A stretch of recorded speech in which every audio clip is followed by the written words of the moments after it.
Hey y'all, welcome back to my channel. This is Vienna with Glitter Baddies Boutique, and for today's video, I'm going to show you guys how to do a rhinestone tumbler. So for this one, if you watched last week's video, I did a vinyl wrap, so I'm going to repeat that process, but I'm going to use rhinestones instead. So I'm going to be using the same size, a 14-ounce thick stainless steel tumbler from Maker Flow Crafts. I will link them below. And I did prep my tumbler like I showed in my very first resin tumbler tutorial.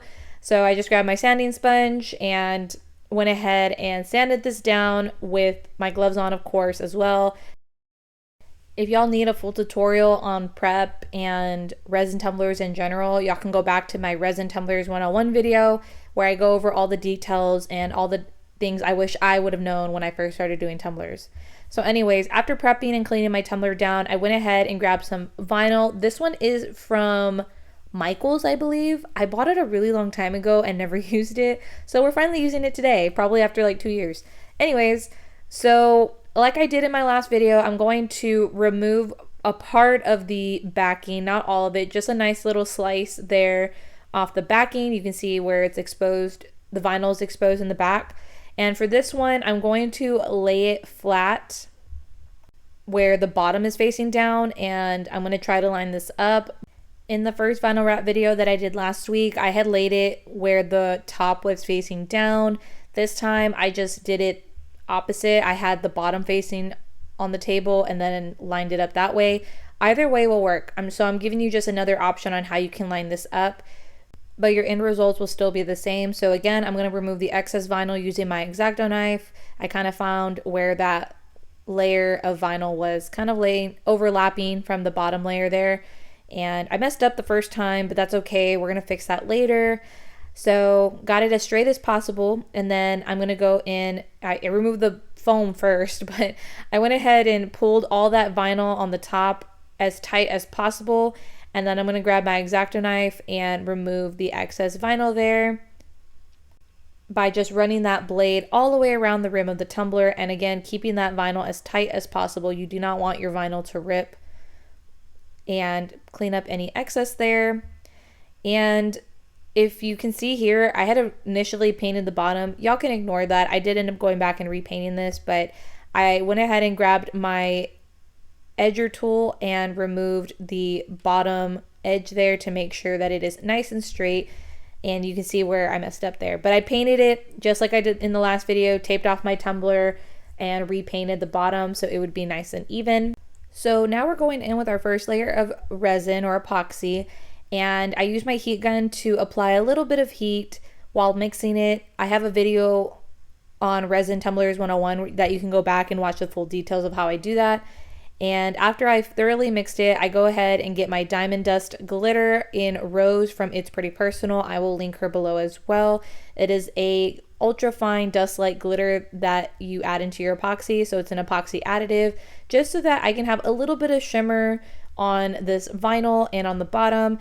I did also add my logo to the bottom before resining this. So I painted the tumbler on the bottom, let that dry, and then added my decal, and now adding that first layer of epoxy. I did about 15 milliliters for that first layer, and then I used my heat gun to pop any air bubbles. So here it is after the first layer. It looks really, really smooth, which is super nice.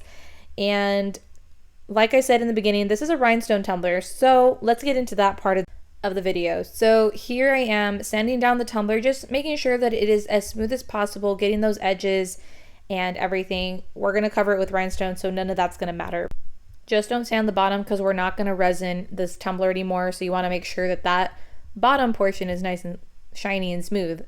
Just sand where the rhinestones are going to go, which is around the tumbler.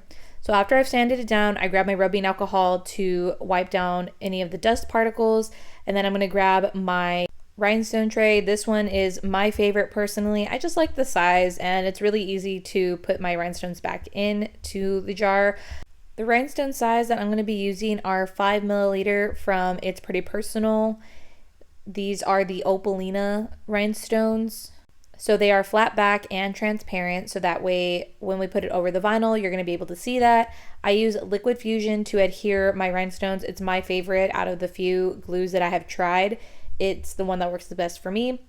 So here's my tumbler. I have my wax pencils as well. I got those from Amazon. You sharpen them like a regular pencil, which is actually pretty nice. I do like using these a lot. So anyways, after we apply this first layer of glue, I went ahead and went all the way around the rim of the tumbler for the first layer of rhinestones to go on. And I'm going to carefully start placing each rhinestone one by one right next to each other.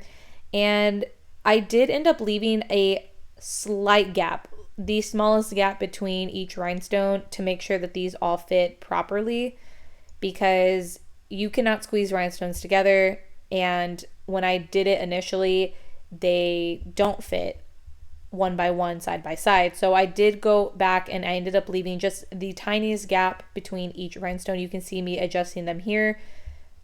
That way they would all fit and it looks flush and nice. So anyways, I also like to push down the rhinestones. I put the tumbler flat on the table and I start pushing those rhinestones down to make sure that they are nice and even with the top there, and they're not overlapping and they're not lopsided and they're nice and straight. So after this first layer is done and I'm happy with it, I went ahead and let it dry for about 20 to 30 minutes. That way I can ensure that they are not going to be moving while I start going in with the rest of my layers here. So here I am going in for the second row of rhinestones, and I did repeat my process in the sense that I let that second layer dry as well before moving forward. But I'm going to be showing you close up here how I went in with that second layer.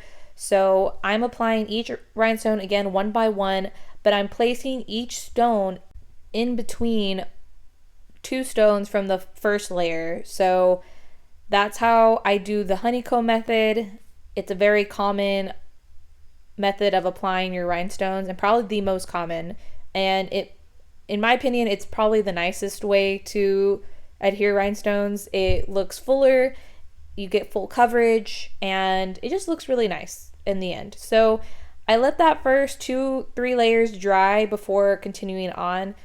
And after the first 3 or so layers are dry, you're pretty much good to go, and you can just continue on with the process. Those first stones are not going to be moving around, so you won't have any issues with those stones moving and messing up your lines or anything like that. So the first 2 to 3 layers are really important to ensure that the rest of your stones are going to be lining up nice and straight, which is why I like to let those first few layers dry. And me personally, I like to work in sections. I don't like just going in circles around my tumbler.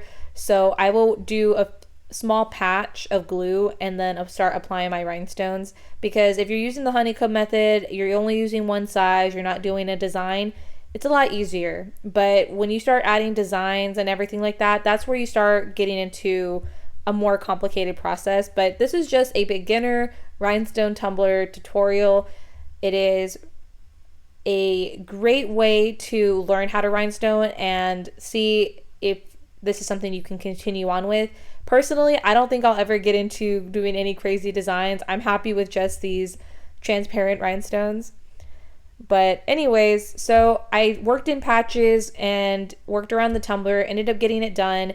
I want to say this one took me about 2 hours or so, if I recall correctly. It's a smaller one. I know a 30-ounce stainless steel tumbler takes me 4 hours and 20 minutes. So yeah, I think this one took me about 2 hours to fully complete. And I do like to let my rhinestones dry for at least 48 hours before washing. So I let that sit there for 2 days before I actually went in and washed it. And I make sure to get any glue particles off the stones. If anyone is purchasing this, they do not have to sit there and scrub their rhinestones like I'm doing. I'm just doing that to make sure that nothing is loose or anything like that, and make sure all the glue is off. Other than that, my customers can wash this just like a normal cup and it's going to be just fine. So here's the final result. I absolutely love these stones against this vinyl. It came out perfect. Let me know what you guys think in the comments. If y'all have any questions, drop them below. And make sure y'all hit the subscribe button to get notified anytime I post a new video. If you haven't done so already, also make sure y'all go join my Facebook group. I will link it below as well. We have over 7,000 members now. We do great giveaways, and we also have a great community full of crafters who are more than willing to help and give you the support that you need. So thank you guys so much for watching, and I will talk to y'all soon.